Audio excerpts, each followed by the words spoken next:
Bienvenidos al verdadero basquetbol.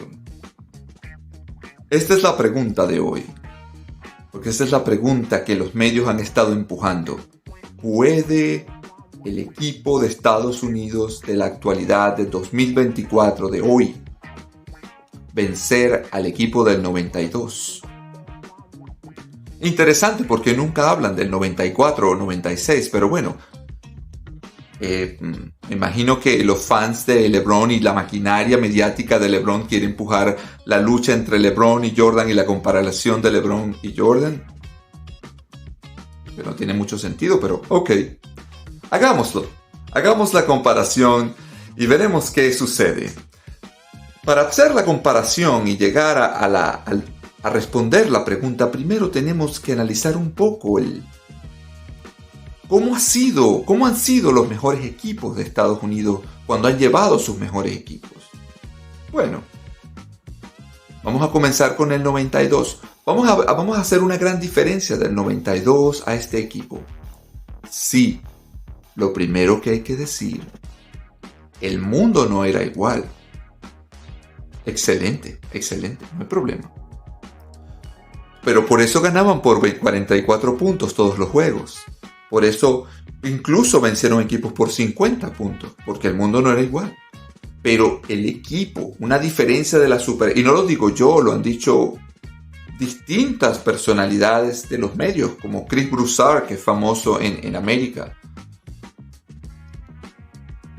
Las estrellas de los 80 y 90 eran diferentes a estas. Eran jugadores más completos, más individualmente más completos, pero también más capaces de jugar distintos sistemas. Podía jugar triángulo, podía jugar ofensiva Princeton, podía jugar pick and roll como Stockton y Malone, podía jugar en distintas situaciones donde tú eras la estrella o tú jugabas un rol. La mayoría de los jugadores estelares de hoy son jugadores donde ellos son el centro del universo en sus equipos. Y así juegan casi todos los equipos. Un ejemplo, por ejemplo, Michael Jordan se le pidió ser piloto de ese equipo. La gente no recuerda que el equipo del 92, Jordan piloteó gran parte de las veces y la pelota se movía con muchísima fluidez entre los jugadores. Tú esperarías que Jordan monopolizara la pelota y no lo hizo. Otra cosa es, tenías a Stockton, que era realmente un piloto.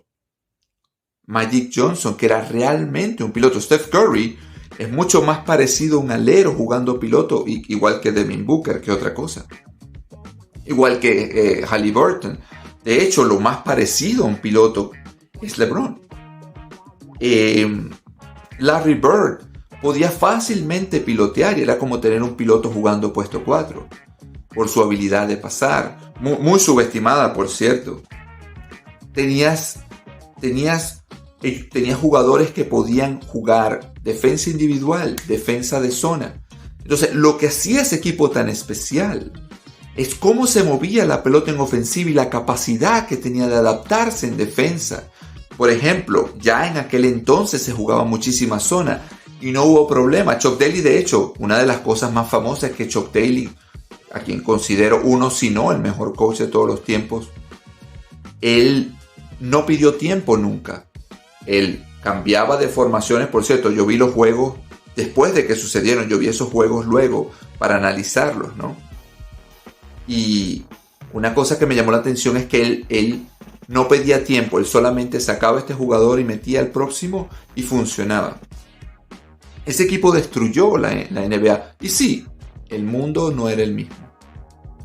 Luego vino el 94, que todavía tenía una excelente conformación de equipo. Tenía Shaq, tenía Mark Price, Reggie Miller, es decir, tenían centros rodeados de tripleros. Había suficiente triple, no era como hoy en día, pero Reggie Miller y Mark Price. Por cierto, que J.J. Redick y los fans de LeBron dicen que en aquella época los jugadores eran bomberos y no sé qué fue lo otro que dijo, que eran bomberos y albañiles.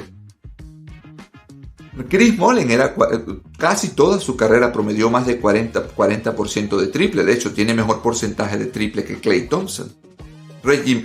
Larry Bird tuvo un estrecho en el pico de su carrera, promedió más de 40% de triple, que hoy sería uno de los mejores tripleros de la NBA. Mark Price y Reggie Miller eran extraordinarios tripleros por encima del 40%. Entonces, cuando hablo de, claro, una de las cosas que había que tomar en cuenta con el 98 y después con el 96 es algo que voy a mencionar. Esa fue la primera vez que yo dije, hay un problema. ¿Por qué hay un problema? Se llevaron a David Robinson, a Shaq, y a Olajuwon con Malone y Barkley. Tenían suficiente poder en la pintura, pero no tenían tripleros para ellos. Se llevaron a Miller, casi no lo usaban. Y el técnico tenía una obsesión con Gary Payton. Y aunque era un muy buen piloto defensivo, no metía triple, no era su habilidad. Entonces, el triple era súper subestimado en América, especialmente en ese periodo.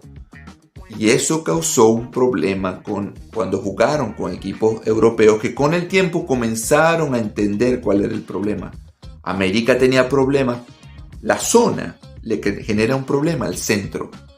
Y ese equipo fue la primera vez que yo empecé a ver que América tenía problemas con una zona. No era porque el mundo está mejorando tanto.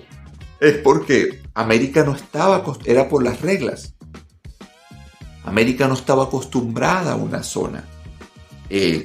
Recuérdense que si tuviera que criticar los 80 y 90, es la regla, sería criticar la regla de la defensiva ilegal, donde tú no podías marcar zona y tú tenías que quedarte pegado al jugador que tú estabas marcando, lo que abrió un espacio a gente cortar a la canasta y ayudaba muchísimo. De hecho, yo considero que era una era perfecta para un centro, porque había muchísimo espacio y muchísima facilidad para jugar de espalda.